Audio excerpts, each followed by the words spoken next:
பரலோக பிதாவே, இந்த குமாரனாகிய இயேசுவின் நாமத்தில் நன்றியோடு துதிக்கிறோம். இந்த பகல் நேரம் உடைய வார்த்தைக்காக நாங்கள் வந்திருக்கிறோம்ப்பா. நீர் பேசுகிற தேவன், நீர் பேசாதவர் அல்ல. நீர் எங்களோடு கூட பேசுகிறவர். உங்களுடைய நல்ல வார்த்தைகளை கொண்டு நீர் எங்களோடு கூட பேசும். உடைய வார்த்தையை கேட்க ஆவலாய் வந்திருக்கிறோம் ராஜா. நீர் எங்களோடு கூட பேசும் ஆண்டவரே. உடைய வார்த்தையை கேட்டு அதன்படி நடக்க நீர் உதவி செய்யும். அப்படி வார்த்தையை கேட்கக்கூடாதபடி எங்களுக்குள்ள தடைகளை கொண்டு வருகிற எல்லா சத்துனுடைய தடைகள் இயேசுவை நாமத்தில் நிர்மூலமாகும்படியாக ஜெபிக்கிறோம். ஆண்டவரே பேச நாங்கள் கேட்கிறோம். இயேசுவின் மூலம் ஜெபிக்கிறோம் ஜீவனுள்ள நல்ல பிதாவே, ஆமென். வாசிக்கலாம். ஏசாயா தீர்க்க தரிசன புஸ்தகம் 66வது அதிகாரம் 13வது வசனத்தை நாம் வாசிக்க கேட்போம். ஒருவனை அவன் தாய் தேற்றுவது போல் நான் உங்களை தேற்றுவேன், நீங்கள் எருசலேமிலே தேற்றப்படுவீர்கள். அல்லேலூயா. அன்பான தேவனுடைய பிள்ளைகளே, ஆண்டவராகிய கடவுள் அவருடைய சுபாவத்தை, அவர் எப்படிப்பட்டவர், அவருடைய சுபாவம் எப்படிப்பட்டது அப்படின்னு நமக்கு காண்பிப்பதற்கு, விளங்க பண்ணுவதற்கு இந்த உலகத்தில் கர்த்தர் நமக்கு தாயையும் தகப்பனையும் கர்த்தர் தந்திருக்கிறார். அல்லேலூயா. தாய்மார்கள் ஆண்டவர் எவ்வளவு அன்புள்ளவர், எவ்வளவு கரிசனை உள்ளவர், எவ்வளவு விசாரிக்கிறவர், எவ்வளவு நம்மை நேசிக்கக்கூடியவர் என்பதை புரிந்து கொள்வதற்கு, அவருடைய சுபாவம் எப்படிப்பட்டது என்பதை விளங்கிக் கொள்வதற்கு கர்த்தர் இந்த உலகத்தில் உங்களுக்கு எனக்கும் நல்ல தாய்மார்களை கடவுள் கொடுத்தார். அல்லேலூயா. கொடுத்திருக்கிறார். கடவுள் எவ்வளவாக நமக்காக தியாகங்களை செய்கிறவர், தியாகம் செய்திருக்கிறார். அவர் எவ்வளவு தியாகம் உள்ளவர். அவர் தம்முடைய பிள்ளைகளுக்காக அவர் படுகிற பிரயாசங்கள், உழைக்கிற உழைப்பு எவ்வளவு பெருசு என்பதை விளங்க பண்ண கர்த்தர் இந்த உலகத்தில் நமக்கு நல்ல தகப்பன்மார்களை கர்த்தர் தந்திருக்கிறார். ஆகவே அன்பான தேவனுடைய பிள்ளைகளே, கர்த்தர் நமக்கு கொடுத்த நம்முடைய தாய்க்காக, தகப்பன்மாருக்காக நாம் கர்த்தருக்கு நன்றி சொல்ல கடமைப்பட்டிருக்கிறோம். ஒருவேளை தாய் தகப்பன் ஒருவேளை வயதாகி மரித்து போயிருக்கலாம், நமக்கே வயசாயிருக்கலாம். ஆனாலும் கர்த்தர் நமக்கு தந்த, நம்மை பெற்று வளர்த்து ஆளாக்கின, நம்மை வழி நடத்தின நம்முடைய தாய் தகப்பன்மாரை நாம் நினைவு கூற வேண்டியது நம்முடைய கடமையா இருக்கிறது. இஸ்ரவேல் ஜனங்களுக்கு அந்த ஒரு நல்ல பழக்கம் இருந்தது. அவங்களுடைய முற்பிதாக்களை அவங்க அடிக்கடி யோசித்து பார்ப்பாங்க. என் முற்பிதாவாகிய ஆபிரகாம், என் முற்பிதாவாகிய ஈசாக்கு, முற்பிதாவாகிய யாக்கோபு என்று அவர்கள் தங்களுடைய முற்பிதாக்களை, தங்கள் தாய் தகப்பனை நினைவு கூறுகிறவர்களாக இஸ்ரவேல் ஜனங்கள் இருந்தார்கள். தன்னுடைய தாயை நினைவு கூறுகிறவர்களாக இருந்தார்கள். சாராலை, வேதம் சொல்லுறது, சாராலை நோக்கி பாருங்கள், சாராலை நினைத்தார்கள், ரிபேக்காலை நினைத்தார்கள். இப்படி அவர்கள் தங்களுடைய முற்பிதாக்களை நினைவு கூர்ந்தார்கள். அன்பான தேவனுடைய பிள்ளைகளே, கிறிஸ்தவர்கள் தாய் தகப்பனை கனம் பண்ணுகிறவர்கள், தாய் தகப்பனை நேசிக்கிறவர்கள், தாய் தகப்பனுக்கு செய்ய வேண்டிய கடமைகளை செய்கிறவர்கள். ஆனால் அவர்களை கடவுளாக கும்பிடுகிறவர்கள் அல்ல. அவங்களுக்கு தெரியும் கடவுள் ஒருத்தர் இருக்கிறாரு, அவருடைய சுபாவத்தை பிரதிபலிக்கிறவர்களாக கர்த்தர் தாயை தகப்பனை இந்த உலகத்தில் என்ன செஞ்சிருக்கிறார், தந்திருக்கிறார். அல்லேலூயா. இன்னைக்கு ஒவ்வொரு மனிதனும் தாய் தகப்பனை பெற்றிருப்பது மிகுந்த பாக்கியம். எத்தனையோ பேருக்கு தாயும் தகப்பனும் இல்லாம இருக்கிறாங்க, எத்தனையோ பிள்ளைகள் இருக்கிறாங்க. ஆனா கர்த்தர் உங்களுக்கு எனக்கும் நல்ல தாயும் தகப்பனையும் தந்திருக்கிறார். அல்லேலூயா. ஆகவே இந்த நாள்ல நாம் அவர்களை நினைத்து பார்க்க வேண்டியது மிக அவசியமா இருக்கிறது. பாருங்க, இன்னைக்கு தாய்மார்கள் என்று சொல்லும் பொழுது அவர்களுடைய அன்பு, அவருடைய தியாகம், அவருடைய உழைப்பு நமக்கு ஞாபகத்துக்கு என்ன செய்யுது, வருது. எத்தனையோ பேர் தங்களுடைய பிள்ளைகளுக்காக, பிள்ளைகளை நேசித்து அவங்களுக்காக பாடுபட்ட தாய்மார்கள் எத்தனையோ பேர் இருக்கிறாங்க. அல்லேலூயா. சில பேர் பெற்றெடுக்காட்டியும் அவங்க தாய் உள்ளத்தோடு மற்ற பிள்ளைகளையும் தாய் உள்ளத்தோடு பிள்ளைகளை அரவணைத்து ஆதரிக்கிறவர்களாக இருக்கிறார். நான் 2 நாளைக்கு முன்னாடி ஒரு அம்மாட்ட பேசிகிட்டு இருந்தேன். வயசானவங்க, உடம்பு முடியாமல் படுத்துருந்தாங்க. அப்போ அவங்கள விசாரிக்கும் போது அப்படியே பேசிக்கிட்டே இருந்தாங்க. மெய் மருந்து அவங்க பழைய ஞாபகம்லாம் வந்துருச்சு அந்த அம்மாவுக்கு. என்கிட்ட ரொம்ப மனம் விட்டு பேசிக்கிட்டே இருந்தாங்க.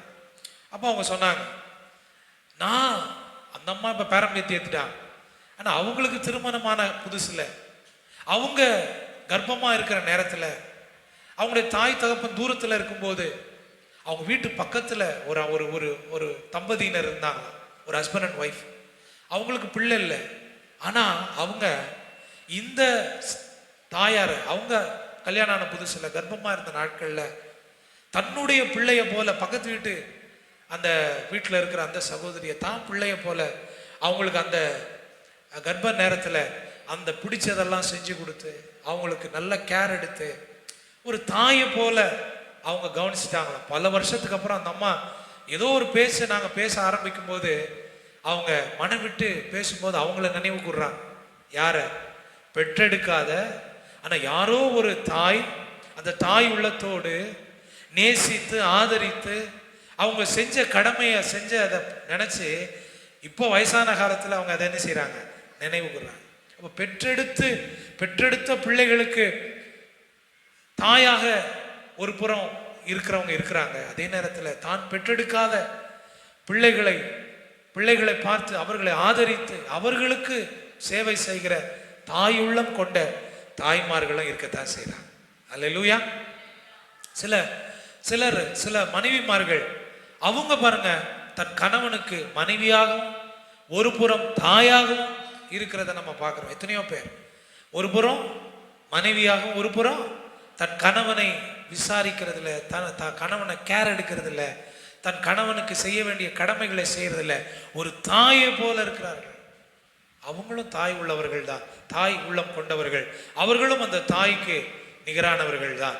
எத்தனையோ பிள்ளைகள், பெண் பிள்ளைகள் தங்களுடைய சகோதரர்களுக்கு, தன்னுடைய தகப்பனுக்கு செய்ய வேண்டிய கடமைகளை ஒரு தாய் போல செய்கிற எத்தனையோ பிள்ளைகளை நம்ம பார்த்துருக்கிறோம். அவர்களும் தாய் உள்ளம் கொண்டவர்கள் தான். அல்லேலூயா. இங்க பாருங்க, ஆண்டவருடைய வசனம் சொல்லுது, நம்முடைய ஆண்டவர் இந்த உலகத்தில் அநேக தாய்மார்கள் இருக்கிறார்கள், பலவிதமான தாய்மார்கள் இருக்கிறார்கள். நல்லா கவனிங்க.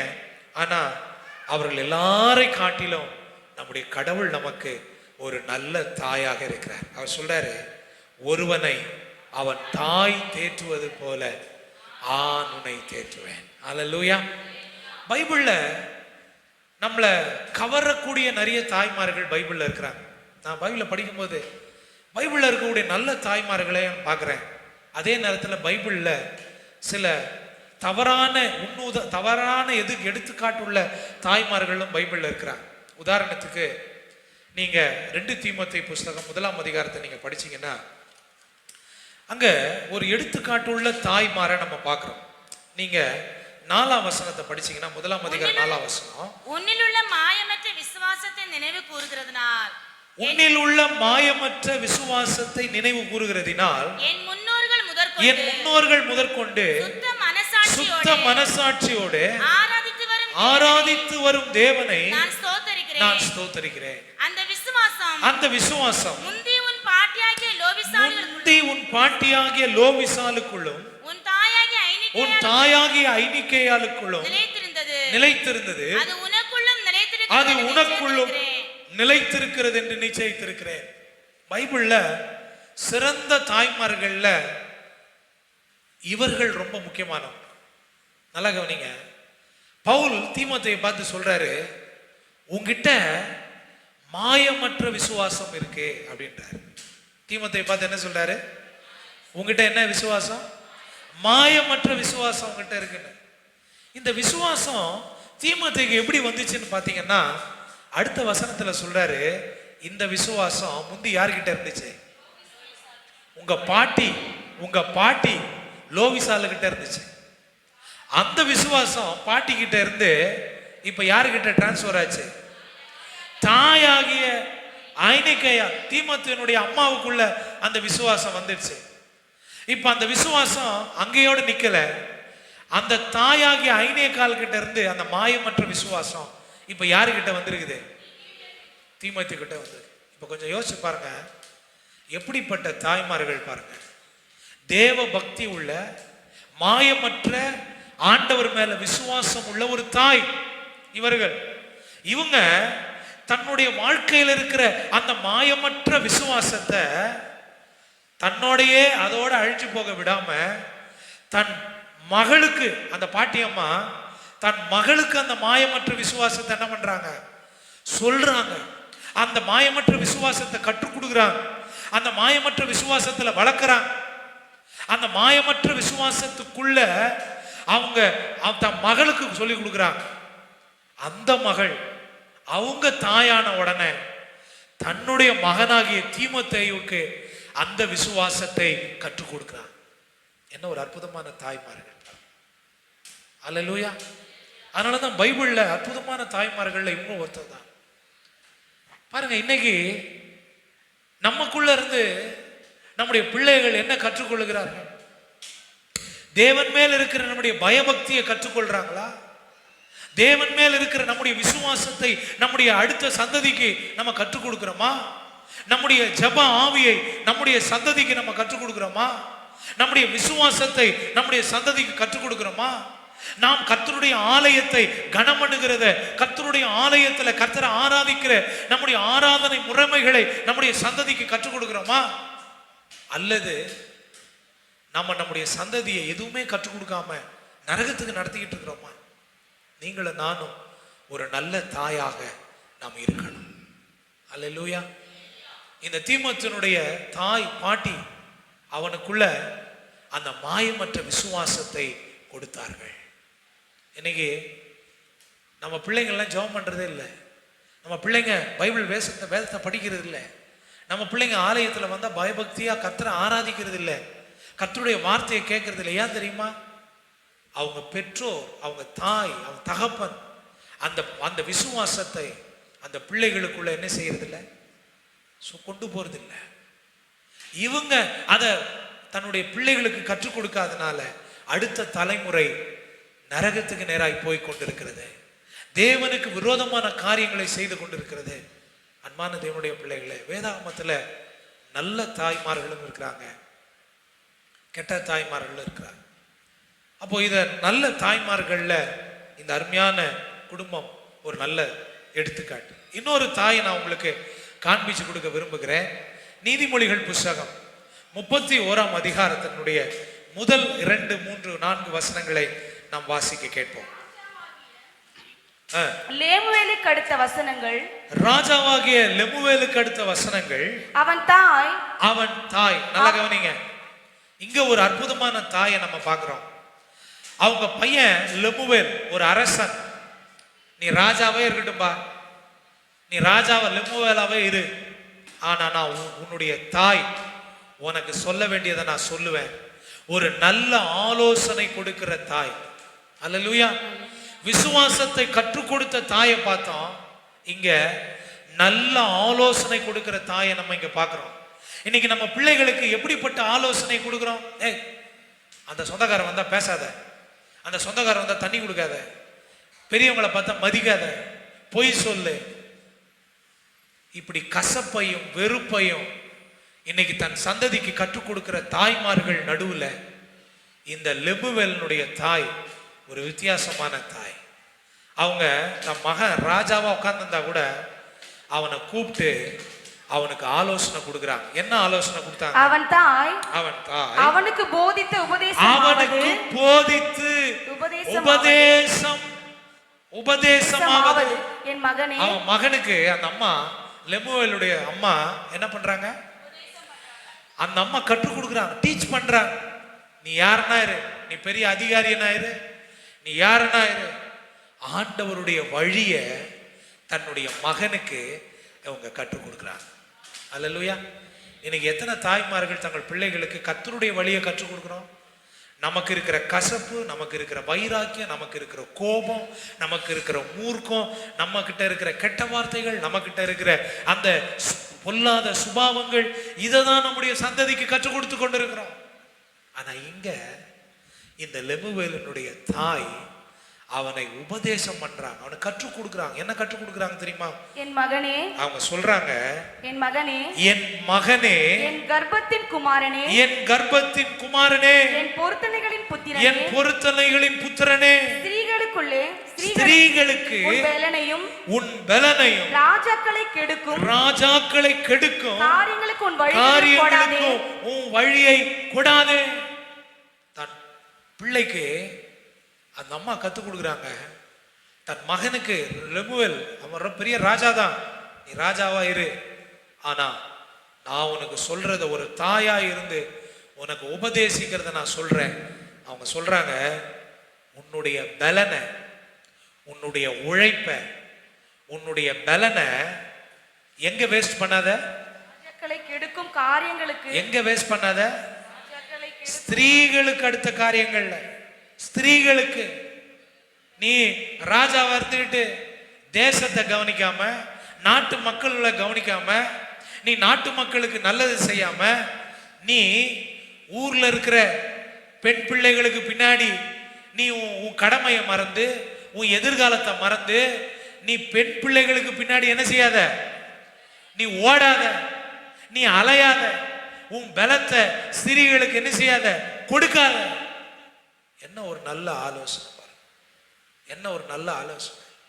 நீ உழைக்கிற நேரம் வாலிபத்துல நீ உழைக்கணும், நீ வாலிபத்துல உன் எதிர்காலத்துக்காக திட்டமிடணும், நீ உனக்கான ஒரு வாழ்க்கையை அமைக்கணும். அதை விட்டுட்டு நீ அவசரப்பட்டு நீ உன்னுடைய பலனை ஸ்திரீகளுக்கு என்ன செய்யாத, கொடுக்காத. போய் இந்த பெண்ணை பார்க்கலாமா, அந்த பெண்ணை பார்க்கலாமா, இப்படி பெண்கள் பின்னாடி ஓடுற வாலிபனா நீ என்ன செய்யாத, இருக்காத. எத்தனை வாலிப பிள்ளைங்க கல்லூரிக்கு அனுப்புனா படிக்க போகாம கட்டடிச்சுட்டு ஊரை சுத்திக்கிட்டு பஸ் ஸ்டாண்டு ரயில்வே ஸ்டேஷன் நின்றுட்டு போற ஒரு பொம்பளை பிள்ளைகளை கிண்டல் கேலி பண்ணிட்டு இப்படியெல்லாம் வாழ்ந்துகிட்டு இருக்கிறாங்க.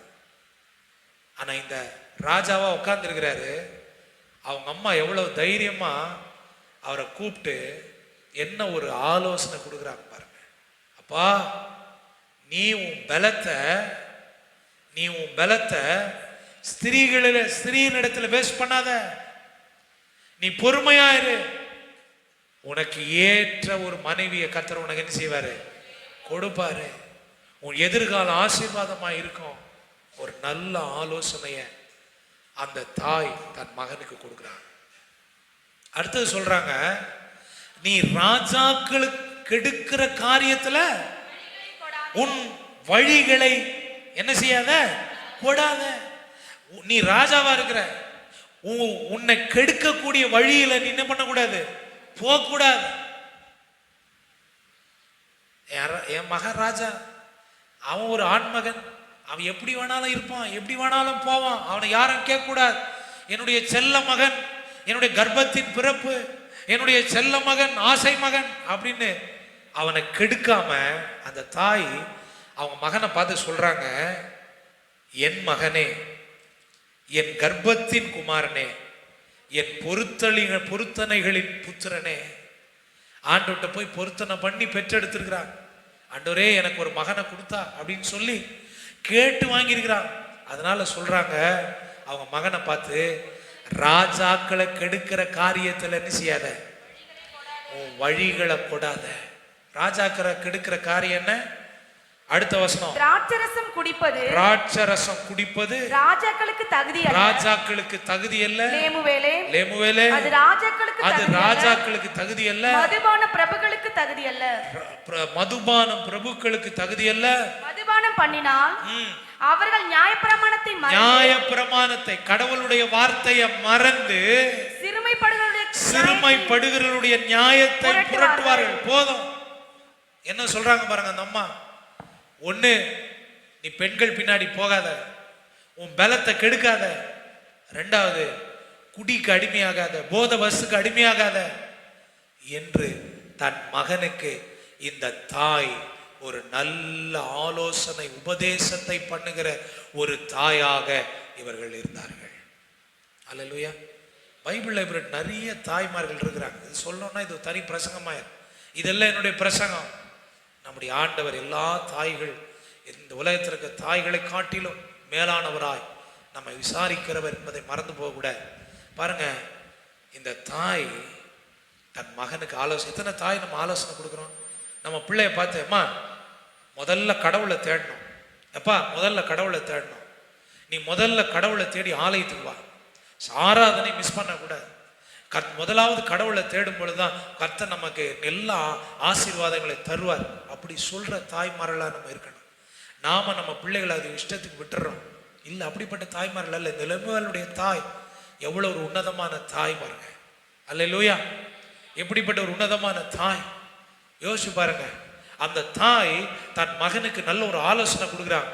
கொடுத்துட்டு எப்படிப்பட்ட பெண்ணை தேடணும்ன்றதையும் அந்த அம்மா கீழே சொல்றாங்க. 31ஆம் வசனத்துல, 31ஆம் அதிகாரத்துல லெமுவேலுக்கு சொல்றாங்க, உனக்கு ஒரு நல்ல மனைவி அமையணும். அந்த மனைவி எப்படி இருக்கணும்? குணசாலியான ஸ்திரியா இருக்கணும். அல்லேலூயா! உனக்கு அந்த பெண் எப்படி இருக்கணும்? நல்ல வசதி வாய்ப்பு இல்லை, ரொம்ப அழக பார்க்கறது இல்லை. அந்த அந்த வரப்போற மனைவி உனக்கு எப்படி இருக்கணும்? குணசாலியா இருக்கணும். தன்னை அழகை காட்டிலும் கர்த்தருக்கு பயப்படுகிறதற்கு முக்கியத்துவம் கொடுக்கிறவளா இருக்கணும். நல்லா உழைக்கிறவர்களா இருக்கணும். ரொம்ப லேட்டா படுத்து காலையில் அதிகாலமே எழும்பி தன் வீட்டோட காரியங்களை முடித்து தன் மகனுக்கும் தன்னுடைய கணவனுக்கும் தன் பிள்ளைகளுக்கும் மதிப்பு மரியாதை உண்டு பண்ணுகிற ஒரு பெண்ணா இருக்கணும். அப்படிப்பட்ட பெண் குணசாலியான ஸ்திரியை நீ கண்டுபிடிக்கணும் என்று அந்த தாய் 3வது ஆலோசனை கொடுக்கிறாங்க.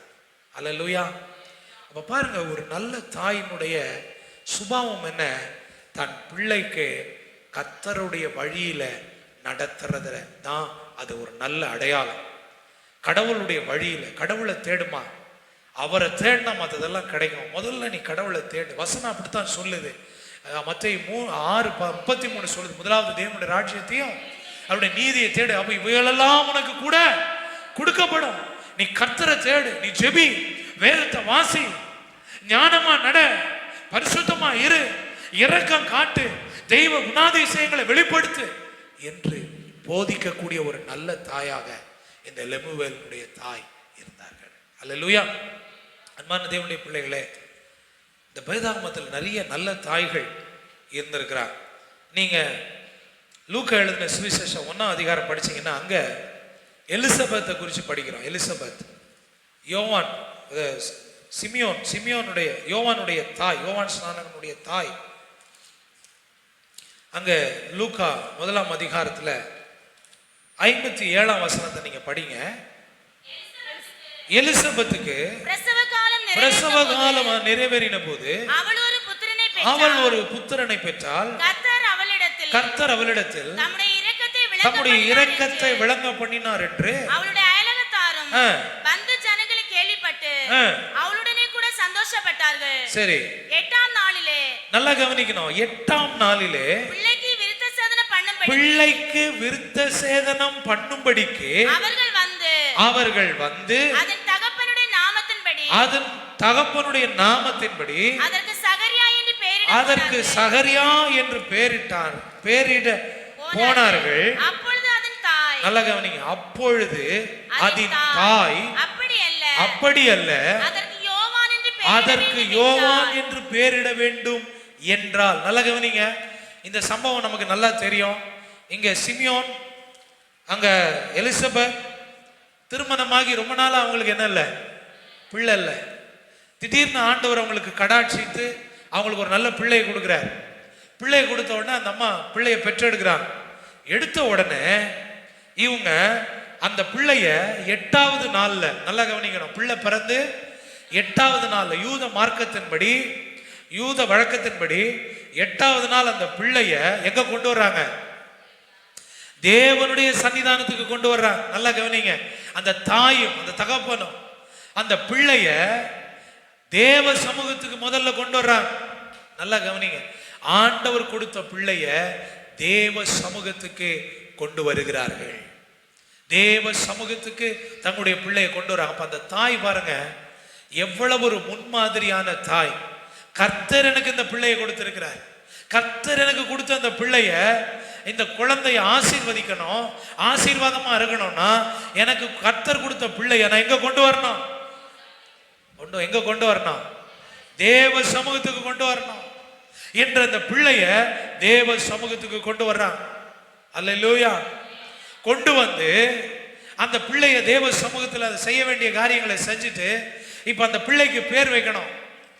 அப்போ பிள்ளைக்கு பேர் வைக்கணும்னா அவங்க குடும்ப வழக்கத்தின்படி ஒன்று அப்பா பேர் வைப்பாங்க, இல்லை அவங்க குடும்பத்தில் இருக்கிறவங்க யாராவது பேர் வைப்பாங்க. அதான் அவங்க குடும்ப வழக்கம்.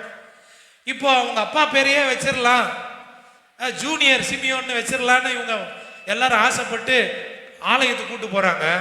ஆனா இந்த எலிசபெத்தை நம்ம படிக்கிறோம் பாருங்க 60வது வசனத்துல, அப்பொழுது அதன் தாய் அப்படி அல்ல அதற்கு யோவான் என்று பெயரிட வேண்டும் என்றால். நல்லா கவனிங்க, அவளுக்குள்ள இருந்த அந்த வெளிப்பாடு என்னன்னா, கர்த்தர்கிட்ட இருந்து அந்த வெளிப்பாடு அந்த அம்மா பெற்றுக்கொள்றாங்க. கர்த்தர்கிட்ட இருந்து என்ன செய்யறாங்க? அந்த வெளிப்பாடை எலிசபெத் பெற்றுக்கொள்றாங்க. குடும்பத்தில் இருக்கிறவங்க எல்லாரும் அவங்க குடும்ப வழக்கத்தின்படி இந்த பிள்ளைக்கு பேர் வைக்கணும்ன்றாங்க. ஆனா இந்த அம்மா கிட்ட போயிட்டு, சரிம்மா பிள்ளைக்கு பேர் வைமா அவங்க குடும்ப வழக்கத்தின்படி சொன்னா இந்த அம்மா இல்லை. இந்த அம்மா ஆவில நிரம்பி, நல்லா கவனிங்க, இந்த அம்மா தேவ வெளிப்பாட்டின்படி அந்த பிள்ளைக்கு, தேவ சித்தத்தின்படி அந்த பிள்ளைக்கு பேர் வைக்கிறாங்க. அல்லேலூயா. பேர் வச்சது மட்டும் இல்ல, அந்த பிள்ளைய தேவ சித்தத்தின்படி வளர்க்குறாங்க. எப்படி வளர்க்குறாங்க? தேவ சித்தத்தின்படி வளர்க்குறாங்க. தேவ சித்தத்தின்படி வளர்ந்ததுனால தான் யோவான் ஸ்நானகன் ஒரு மிகப்பெரிய ஒரு தீர்க்கதரிசியாக, ரொம்ப சிம்பிளான ஒரு மனுஷன், ஒரு ஒரு ஒரு தியாகமுள்ள ஒரு மனிதனாக, அநேகருக்கு ஆச்சரியமுள்ள ஒரு மனிதனாக, இயேசு கிறிஸ்துவுக்கு ஞான ஸ்நானம் கொடுத்த ஒரு மகனாக இந்த யோவான் ஸ்நானகன் வளர்ந்தார். இந்த வளர்ச்சிக்கு காரணம் யார் தெரியுமா? அவன் பிறந்த 8வது நாள்லயே எங்க கொண்டு வந்தாங்க? தேவ சமூகத்துக்கு கொண்டு வந்தாங்க. தேவ சித்தத்துல வளர்த்தாங்க, தேவனுடைய வழிமுறைகள்ல வளர்த்தாங்க. இந்த யோவான் ஸ்நானகன் ஒரு மிகப்பெரிய தீர்க்கதரிசியா வளர்ந்தார். அல்லேலூயா, அல்லேலூயா. இஸ்ரவேல் அநேகர் மனம் திரும்புவதற்கு காரணமாயிருந்தார். இயேசு கிறிஸ்துக்கு வானத்தை பூமி உண்டாக்கின கடவுளுடைய குமாரனுக்கு ஞானஸ்நானம் கொடுக்கக்கூடிய பாக்கியத்தை இந்த மனிதன் பெற்றுக்கொண்டார். யோசிச்சு பாருங்க, என்ன ஒரு தேவ பக்தி உள்ள தாய், தேவ சித்தம் செய்கிற தாய், தேவனுடைய வெளிப்பாடை பெற்ற ஒரு தாய். இப்படி வேதாகமத்தில் எத்தனையோ நல்ல தாய்மார்களை நீங்களும் நானும் வேதத்தில் பார்க்கிறோம். இப்படி நான் பேசிட்டே போலாம். வேதாகமத்தில் நிறைய பேர் இருக்கிறாங்க. அன்னாள் ஒரு அற்புதமான தாய். பாருங்க, ஆண்டவர் கிட்ட போய் கேட்குறாங்க, கர்த்தர் அந்த அம்மாக்கு தன் பிள்ளைய கொடுக்குறாரு. அந்த பிள்ளைய ஆண்டவருக்கே திருப்பி கொடுத்த ஒரு தாய். கையை தட்டி கர்த்தரை ஸ்தோத்திரம் பண்ணலாமா? கடவுளுடைய ஊழியத்திற்கென்று, கடவுளுக்கென்று சேவை செய்வதற்கு, கடவுளுடைய பணி செய்வதற்கென்று எத்தனையோ பேர் அந்த காலத்தில் நினைச்சாங்க, என் பிள்ளை ராஜாவா வரணும், என் பிள்ளை ஒரு மந்திரியா வரணும், என் பிள்ளை ஒரு இராணுவ வீரனா வரணும், என் பிள்ளை இஸ்ரேல்ல பேர் சொல்ற மாதிரி வரணும், ஒரு பெரிய தொழிலதிபரா வரணும். எத்தனையோ தாய்மார்கள் நினைச்சாங்க. ஆனா இந்த அன்னாள் மட்டும்தான், நான் பிள்ளை இல்லாம இருந்தேன், என்ன ஒரு தாயா கர்த்தர் நிறுத்தினாரு. என் கர்ப்பம் திறந்து பிறந்த இந்த முதல் பிள்ளை ஆண்டவருக்கே சொந்தம் என்று ஆண்டவருக்கு தன் பிள்ளையை கொடுத்தார். அல்லேலூயா. கர்த்தருக்காக தன் பிள்ளையை கொடுத்து, அது மட்டும் இல்ல, அந்த பிள்ளை தாங்கிட்ட வளர்றதை காட்டிலும் கடவுளுடைய ஆலயத்துல, கடவுளுடைய சன்னிதானத்துல வளர்றது ரொம்ப முக்கியம் என்று சொல்லி தேவ சன்னிதானத்துல, தேவனுடைய ஆலயத்துல தன் பிள்ளையை வளர்த்தார். அந்த பிள்ளை தான் இஸ்ரவேல்ல பெரிய தீர்க்கதரிசியா, சாமுவேல் தீர்க்கதரிசியா வளர்ந்தார். வேதாகமத்தில் அப்படிப்பட்ட நல்ல தாய்மார்களை நம்ம வேதத்துல பார்க்கிறோம். அல்லேலூயா. இப்படி அநேகரை நான் சொல்ல முடியும். அதே நேரத்தில் வேதாகமத்தில் சில மோசமான தாய்மார்கள் இருக்கிறத நம்ம பார்க்கிறோம். ஒன்று, இந்த ஏரோதியால் தெரியுமா? யோவான் ஸ்நானகனுடைய தலைய பரிசா கேட்க சொன்ன ஒரு தாய். ராஜா ரொம்ப சந்தோஷமா இருக்கிறார், ஒரு விருந்து வைக்கிறார். அப்போ தன் மகளை கூப்பிட்டு டான்ஸ் ஆட சொல்றார். டான்ஸ் ஆடும்போது அந்த பிள்ளை டான்ஸ் ஆடி முடிச்ச உடனே அந்த ராஜா சொல்றாரு, அம்மா உனக்கு என்ன வேணும் கேள், நான் தரேன்றார். என்ன வேணும் கேள், நான் தரேன். ராஜா சொல்றார். இந்த இந்த வாலிப பிள்ளைக்கு என்ன கேட்கணும்னு தெரியல ராஜா கிட்ட. உடனே உள்ள ஓடி அம்மா கிட்ட போய் கேக்குது, ஏரோதியாள் கிட்ட போய் கேக்குது, அம்மா ராஜா இந்த மாதிரி கேட்கிறாரு, ராஜா இந்த மாதிரி கேட்குறாரு, என்ன வேணும்னு கேட்டாரு. நான் நல்லா டான்ஸ் ஆடினதை பார்த்து அவருக்கு என்ன வேணும்னு கேட்குறாரு, நான் என்ன கேட்கட்டும்? மக வந்து அம்மா கிட்ட கேட்குது. அப்போ அம்மா என்ன தெரியுமா சொல்லி அனுப்புகிறாங்க, அம்மாவுக்கும் யோவான் ஸ்நானனுக்கும் பகை. ஏன்னா ஊழியக்காரன் இந்த ஏரோதியால கண்டிச்சான். அந்த அம்மா பாவம் செய்யும்போது ஊழியக்காரன் கண்டிக்கிறார், நீ செஞ்சது தப்பு, நீ செஞ்சது தப்பு, நீ வாழ்ற வாழ்க்கை தப்பு. இந்த ஏரோதியாளுக்கு யோவான் ஸ்நானகன் மேல பயங்கர கோபம். ஏன்னா தான் தவற என்ன பண்ணிட்டாரு, இந்த ஊழியக்காரன் கண்டிக்கிறாருன்னு கோபம். உடனே இந்த அம்மா அவங்க பொண்ணுகிட்ட சொல்றாங்க, நீ போய் ராஜா உனக்கு என்ன வேணும்னு கேட்டார்னா, இந்த ஜெயிலில் ஒருத்தர் இருக்கானே யோவான் ஸ்நானகன், அவன் தலை வேணும் தட்டுலன்னு கேளு. இந்த வாலிப பிள்ளைக்கு தெரில, அம்மா சொல்லுதேன்னு என்ன பண்ணுது, போய் ராஜா கிட்ட யோவான் ஸ்நானகனுடைய தலை வேணும். எவ்வளோ கொடூரமான தாய் பாருங்க. ஒரு ராஜா அந்த அரண்மனையில் அந்த பிள்ளை ஆடினதை பார்த்து உனக்கு என்ன வேணும்னு கேட்குறாரு. அப்போ இந்த அம்மா என்ன சொல்லியிருக்கணும், அம்மா பிள்ளை வந்து அம்மா கிட்ட கேட்ட உடனே என்ன கேட்டு சொல்லியிருக்கணும், அம்மா உனக்கு நல்ல கல்வி வேணும்னு கேளு, உனக்கு நல்ல எதிர்காலம் வேணும்னு கேளு, இல்லைன்னா ஒரு சின்ன ஒரு ராஜ்யத்தை ஆட்சி செய்யறதுக்கு ராஜ்யத்தை கேளுன்னு சொல்லியிருக்கணும். ஆனால் என்ன கேட்டு அனுப்புது, ஒருத்தருக்கும் பிரயோஜனம் இல்லாமல் அவ்வளவு கோபம், அவ்வளவு வைராக்கியம், ரத்த வெறி அந்த தாய். அந்த தாய் சொல்லி அனுப்புது மகக்கிட்ட, நீ என்ன கேளு. நான் யோசிச்சு பார்க்குறேன், ஒருவேளை வேதாகமத்தில் எழுதப்படலைனாலும் அந்த வாலிப பெண் எத்தனை யோவான் ஸ்நானகன் தலை மட்டும் இல்லை, எத்தனை தலைகளை எடுத்தாலோ தெரியாது, எத்தனை தலைகளை கேட்டாலோ தெரியாது. ஆனால் கண்டிப்பா அந்த தாய் செய்த தவறு, அந்த இரத்த வெறி அந்த பெண்ணுக்குள்ளேயே இருந்திருக்கும். இப்படி வேதாகமத்தில் தவறான தாய்மார்கள் இருக்கிறாங்க. அன்பான தேவனுடைய பிள்ளைகளே, நீங்கள் எப்படிப்பட்ட ஒரு தாயாக இருக்கிறீங்க? உங்களுடைய தனிப்பட்ட வெறுப்பு, உங்களுடைய தனிப்பட்ட வைராக்கியத்தை உங்க தலைமுறைகளுக்குள்ள திணிக்கிறீங்களா? உங்களுடைய கோபத்தை உங்க தலைமுறைகளுக்குள்ள திணிக்கிறீங்களா? உங்கள் மேல வர வேண்டிய சாபத்தை உங்க பிள்ளைகளுக்குள்ளேயும் வரணும்னு நினைக்கிறீங்களா?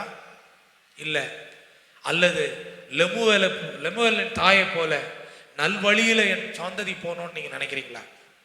ரெண்டாவது, பைபிள்ல இன்னும் 2 மோசமான தாய்மாரை நம்ம பார்க்கிறோம். சாலமோன் ஆட்சி செய்த காலத்துல 2 தாய்மார்கள் குழந்தையை பெற்றெடுக்கிறாங்க. 2 தாய்மார்கள் குழந்தையை பெற்றெடுத்துட்டு 2 பேரும் இருக்கிறாங்க. தேசத்துல பஞ்சம் வந்த உடனே 2 பேரும் பேசிக்கிறாங்க. என்ன பேசிக்கிறாங்க? அவங்க பெற்றெடுத்த பிள்ளைய 2 பேரும் பேசிக்கிறாங்க. 2 தாய்மார், 2 ஃப்ரெண்ட்ஸு, இளம் தாய்மார்கள் 2 பேரும் பேசிக்கிறாங்க. என்ன பேசிக்கிறாங்க?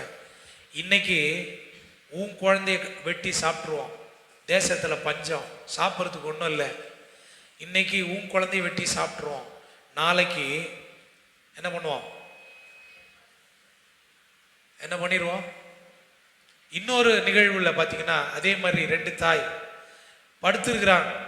ஒரு தாய் தூங்கும்போது என்ன பண்ணிடுறாங்க, குழந்தை மேலே படுத்து, குழந்தை என்ன செய்யுது, பக்கத்தில் இருக்கிறவருடைய குழந்தைய தூக்கி தான் பக்கத்தில் வச்சுக்கிட்டு, இது எந்ததான் பிரச்சனை சாலமோன்கிட்ட போகுது. சாலமோன்கிட்ட போன உடனே என்ன பண்ணுறதுன்னு தெரியல. என்ன பண்ணுறதுன்னு தெரியல. உடனே சாலமோனுக்கு ஒரு யோசனை, சேவகனை கூப்பிட்ற, கத்தி கொண்டு வா, குழந்தைய வெட்டு. 2 பேரும் ஒரே குழந்தைக்கு உரிமை கொண்டாடுறாங்க. அதனால பாதி இந்த அம்மாவுக்கும் பாதி அந்த அம்மாவுக்கும் கொடு. அப்ப பெற்ற தாய் சொல்லுது, ராஜா வெட்டாதீங்க, அவகிட்டே என்ன செய்யுங்க, கொடுத்துங்க. அந்த குழந்தை உயிரோட இருக்கிறதையாச்சும் நான் என்ன பண்ணுவேன், பார்ப்பேன். என்ன ஒரு நல்ல தாய் பாருங்க. இன்னொரு தாய் சொல்றோம் வெட்டுங்க, 2 பாதியா போடுங்க. இந்த 2 சம்பவம் தாய்மார்களுடைய குணாதிசயத்தை, 2 கூட்டம், 2 விதமான தாய்மார்கள் உலகத்தில் இருக்கிறாங்கன்னு காண்பிக்குது பாருங்க. இந்த இடத்துல 2 தாய்மார்கள் நரபலி, குழந்தைய வெட்டி சாப்பிட்றதுக்கு துணிச்சிட்டாங்க, குழந்தைய வெட்டி தின்றதுக்கு சாப்பிட்றா. குழந்தைங்க எப்படி போனா பரவாயில்ல, என் வயிறு நிரம்பினா குழந்தையே வெட்டி சாப்பிட்டாலும் நான் நினைச்சலாம். இப்படியும் வேதாகமத்தில் தாய்மார்களை பார்க்கணும். இன்னைக்கு உலகத்தில் எத்தனையோ சம்பவங்கள். இன்னைக்கு பிள்ளைகளுக்கு, தன் பெற்றெடுத்த பிள்ளைகளுக்கு இந்த குன்றத்தூர் பகுதியில் சோஷியல் மீடியாவுக்கு அடிமையாகி 24 மணி நேரம் மொபைல் ஃபோனோடையே இருந்து தான் பெற்றெடுத்த குழந்தையே என்ன பண்ணி போட்டா, கொன்று போட்டா. இப்படி எத்தனை சம்பவங்கள் உலகத்தில் நடந்து கொண்டிருக்குது. ஒரு பக்கம் தாய்மார்களுக்கு எடுத்துக்காட்டானவர்கள், ஒரு பக்கம் தாய்மார்களுக்கு எடுத்துக்காட்டு இல்லாதவர்களாக எத்தனையோ பேர். இன்னொரு இடத்துல அத்தாலியா அப்படின்ற ஒரு தாய் இருக்கா. அத்தாலியா 2 நாளாகம புஸ்தகம் 22:3 படிச்சீங்கன்னா அங்க நம்ம வாசிக்கிறோம். வாசிங்களேன். 2 நாளாகமம் 22:3. அவளும் ஆகாப் குடும்பத்தாரின் வழிகளில் நடந்தான், துன்மார்க்கமாய் நடக்க. அவனும் ஆகாப் குடும்பத்தாரின் வழியில் நடந்தான், துன்மார்க்கமாய் நடக்க. அவனுடைய தாய் அவனுக்கு ஆலோசனைக்காரியாய் இருந்தாள். யார் அந்த தாய்? அத்தாலியாள். அத்தாலியாள் என்கிற அந்த தாய் தம் பிள்ளை எதுல நடக்கிறதுக்கு ஆலோசனை கொடுத்தாங்களாம்? துன்மார்க்கமாய் நடக்க. எதில் நடக்க? பாருங்க எப்படி இருக்கு பாருங்க. லெமுவேலினுடைய தாய் ஒரு நல்ல ராஜாவா வாழ்றதுக்கு ஆலோசனை கொடுக்குறாங்க.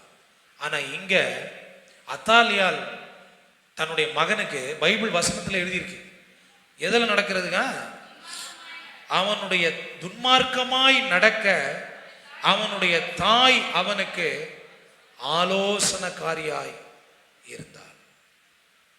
பைபிள்ல 2 விதமான தாயை பற்றி நம்ம பார்க்கிறோம்.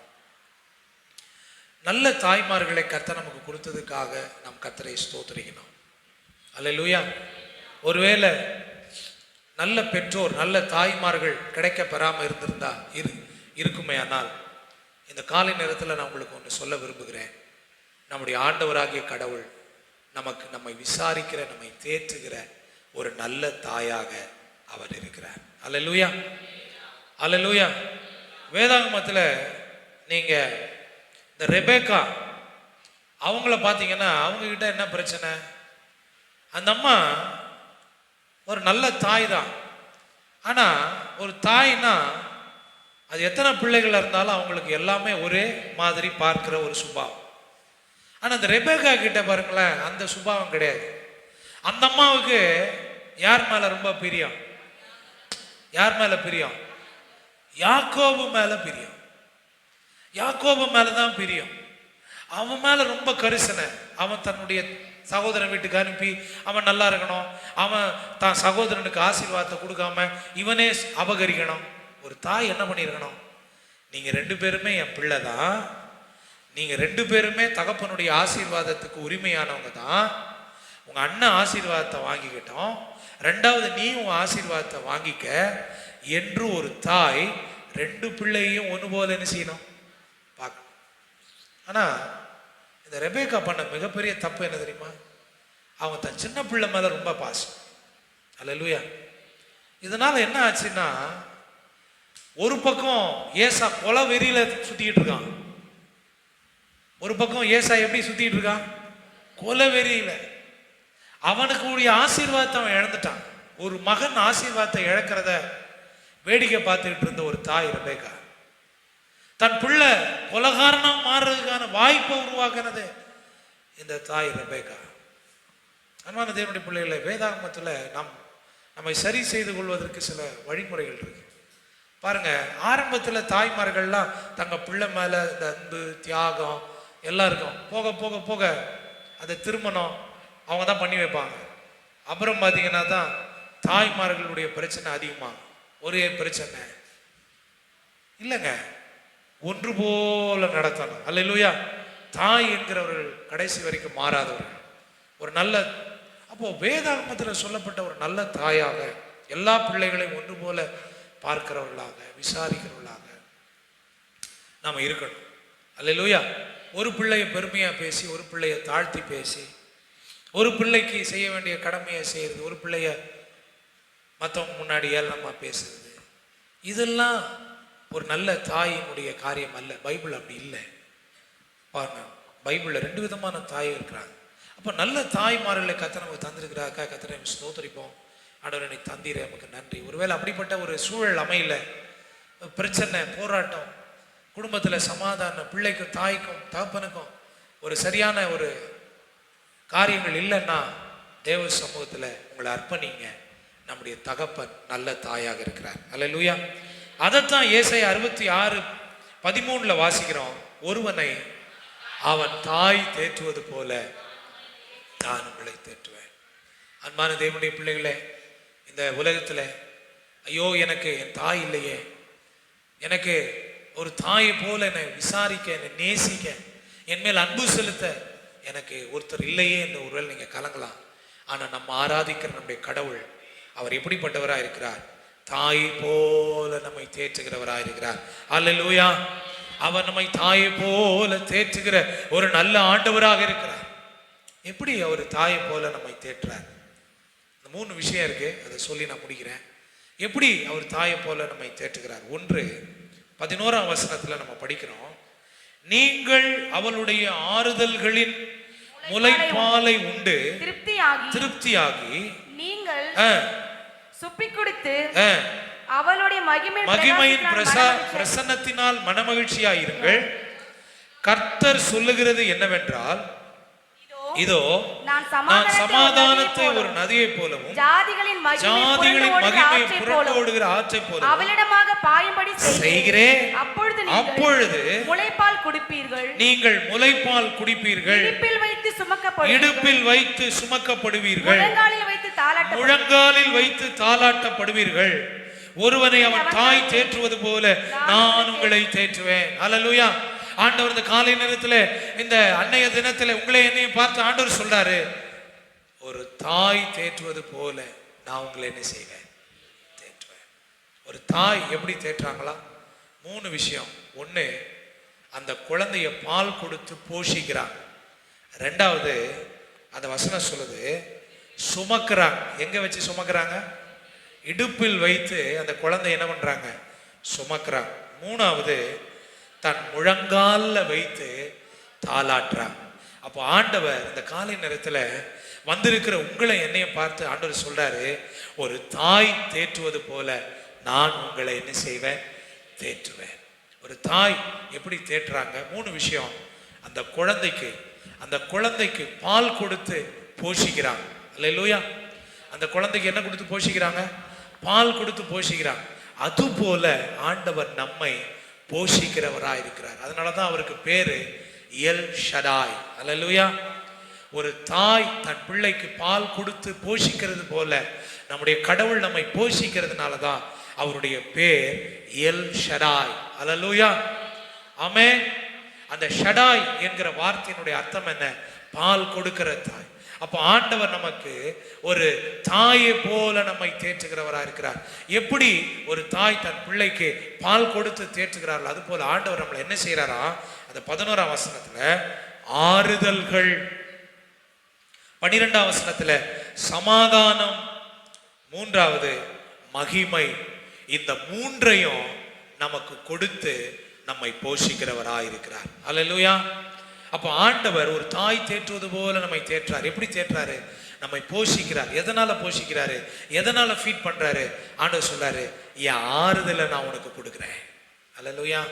ஒரு தாய் தன் பிள்ளைக்கு பால் கொடுக்கிறது போல இந்த உலகத்துல கஷ்டத்தின் மத்தியிலும், வேதனையின் மத்தியிலும், பிரச்சனையின் மத்தியிலும், போராட்டத்தின் மத்தியிலும், இல்லாமையின் மத்தியிலும் போராடி கொண்டிருக்கிற அன்பான சகோதரனை சகோதரியே, உன்னை ஒரு தாய் தேற்றுவது போல ஆண்டவர் தம்முடைய ஆறுதல்களை உனக்கு கொடுத்து உன்னை போஷிக்கிறவராக இருக்கிறார். அல்லேலூயா. 2வது, அவர் என்னத்தை கொடுக்கிறாரா? சமாதானத்தை கொடுக்கிறார். ஒரு தாய் தன் பிள்ளைக்கு பால் கொடுக்கிறது போல கர்த்தர் தம்முடைய பிள்ளைக்கு இந்த உலகத்துல நிம்மதி இல்லாமல், வேதனையோடு, கஷ்டத்தோடு, சவால்களோடு போராடி கொண்டிருக்கிற நமக்கு அவருடைய சமாதானத்தையே கொடுக்கிறார். அல்லேலூயா.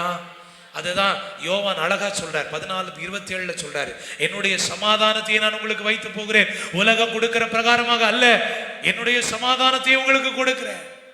ஆமென். அல்லேலூயா. 3வது, எதை கொடுத்து போஷிக்கிறாரு? வசனம் சொல்லுது, மகிமையை கொடுக்கிறாரு. அல்லேலூயா. கர்த்தர் எதை கொடுக்கிறாருங்க? உங்களுக்கு எனக்கு ஆண்டவர் எதை கொடுக்கிறாரு? மகிமையை கொடுக்கிறார். இந்த மண்ணான சரீரத்தை கர்த்தர் மகிமைப்படுத்துறார். இந்த உலகத்துல மகிமையின் ஆவியை கொடுத்து நம்ம மகிமைப்படுத்துறார். வரப்போகிற ராஜ்யத்துக்குரியவங்களா கர்த்தர் நம்ம மாத்தி நம்ம மகிமைப்படுத்துறவரா இருக்கிறார். அதனாலதான் பைபிள் வசனம் சொல்லுது, அவர் ஒரு தாய் தேற்றுவது போல கர்த்தர் நம்ம என்ன செய்யறாரு, தேற்றார். அவன் எப்படி தேற்றாரா? நம்மளை போஷித்து தேற்றார், ஆறுதல்களை கொடுக்கிறார், சமாதானத்தை கொடுக்கிறார், மகிமையை கொடுக்கிறார். ரெண்டாவது, அவர் நம்மளை எப்படி தேற்றாரு?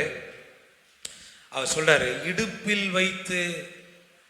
இடுப்பில் வைத்து சுமக்கப்படுவீர்கள். ஒரு தாய் தேற்றுவது போல, ஒரு தாய் தன் பிள்ளைய தன்னுடைய இடுப்புல வச்சு சுமக்கிறது போல ஆண்டவர் சொல்றாரு, நான் உன்னை தேற்றுவேன், நான் உன்னை சுமப்பேன். அல்லேலூயா.